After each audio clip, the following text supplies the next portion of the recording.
Watch him. Slow down. Watch him. Holy shit. It's really him. Take the phone right now. Hey, kiddo. You remember me? Your biggest fan.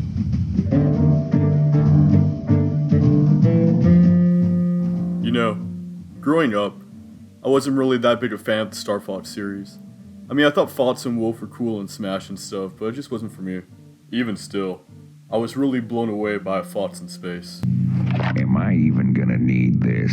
Fox in Space is a masterful adaptation of the classic game series. It's expertly written, animated, and voice acted.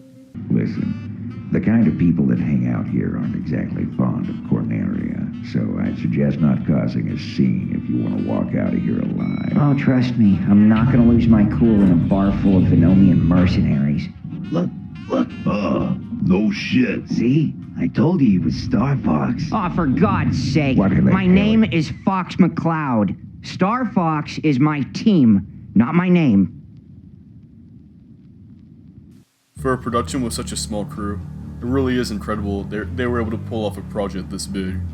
It's nothing short of a work of art. Considering this project is largely the vision of one man, and that this series has been in production for at least 13 years, it's just amazing that they've gotten this far. And the creator, Matthew Gafford, has shown full intention of seeing it through. You know, I always thought Star Fox was just a wacky kids game about animals in space. But here we have a series which has shown a lot of depth and meaning, and has a lot of potential to go even further.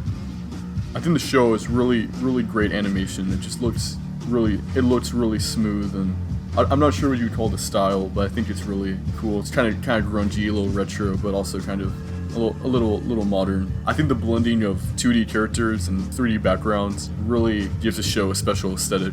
I think the score is really good too, especially the intro. It's kind of jazzy. Not to mention the story. It's really great all around. You know, it's just chef's kiss, perfect. You know, I went into it with pretty limited knowledge of the Star Fox games. You don't really need to know the story to follow along. You know, you can figure it out pretty easily. It's easy to follow along. You know. I love the way the characters are portrayed in this, especially Starwolf.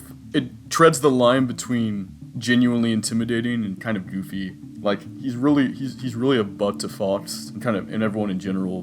Can I have the rest of my clothes back now? Or at least just my shoes? Come on. See, you could, but we'd have to go back to Papatoon. Ah, please tell me that you didn't. I stacked your stuff neatly in the corner of the cargo bay, but Pishi and Weaver threw it all out before we took off. It's really entertaining. Like I think he's a very compelling antagonist, or maybe more like an anti-hero so far. You mind playing chaperone? Gotta catch up on my stories. Okay, just let me find a save room. Oh, Dad, come on. Don't you start. But we're just... Now you listen, and you listen good. If you're gonna stay here to get away from that crazy woman mother of yours, you're gonna have to follow the rules. You do know what rules are, don't you? Oh, now isn't that such a pretty face? Farrah, honey, you know he always does this when he doesn't get his way. I love the situation the creators put these characters in. Like the idea of like 11-year-old Fox having to chaperone Wolf on his date is kind of a funny idea.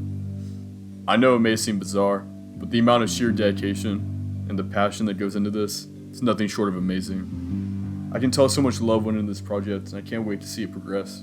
I feel so compelled to follow this series, like sort of studying the behind the scenes a little bit, kind of trying to figure out what makes it good. I really hope you're getting your money's worth. You sound like you're looking for another black eye, little man. Only if you're looking for another eye patch, you big jerk. Do you know who the hell you're talking to? Very, very well. Yeah, and who's that? A son of a bitch. Boys, please. And then, then they start fighting and yelling at each other. Don't you talk about my dad? Oh, why don't you come over here and tell me what you think I should do? And Andros is just like, boys, stop, please. Boys, please, sit down. Sit down. And then finally Andros gets up and does his Darth Vader thing and makes their chairs come in behind them. And he's just like, sit down, please. I know it might seem strange that this is what I'm currently enamored with, but in an age of shallow, cookie-cutter media and bad, uninspired content online, it's a breath of fresh air. I've seen so many mediocre or outright boring shows and movies from major companies, but this is different. It feels new. And while it may seem strange to some, it really shows some of the best of what the internet has to offer. I don't think I'm wrong in saying that A Thoughts in Space is one of the best things to ever come out of YouTube. It's just awesome. It defies convention and genre. It's oddly charming. You wouldn't think it would be this good, but it is. It really grabbed my attention in the beginning and never let go. God, that first scene was so strong in part 1. You really gotta check it out. It gives me sort of weird nostalgic feelings. Sort of like I saw it a long time ago. People compare it to something you would have seen on Adult Swim back in the 2000s or like a lost 90s Saturday cartoon. Okay. Because if you try anything, I can just break your neck. It's kind of mature though, so I think it really fits the late night adult animated sitcom vibe better. Hell, if it's good enough for Germa to cameo, you gotta check it out. Wait a minute. What? You didn't use no bomb. I have a high amount of respect for the talented cast and crew of the series. The creator Matthew Gafford I really respect his vision. I've always loved video games. I've always loved animation. I was about 8 or 9 years old when I first started seeing these commercials and magazine ads for this new game called Star Fox for the Super Nintendo. It was very relevant to what 9-year-old me liked. I wanted and wished through much of my younger life that I'd eventually see some sort of Star Fox movie. By the time I was in 4th grade, I tried making a few animations of Fox McCloud, silly stuff, doing loop-the-loops in his R-Wing, and they were horrible, of course, but I dreamed for a long time of making full-blown 2D animated episodes of a Star Fox cartoon series. I think he voices more than half the characters. It's really incredible how much variety he has.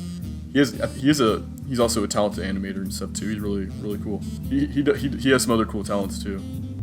That's right. 10,000 years have gone by, and episode 2 still isn't finished.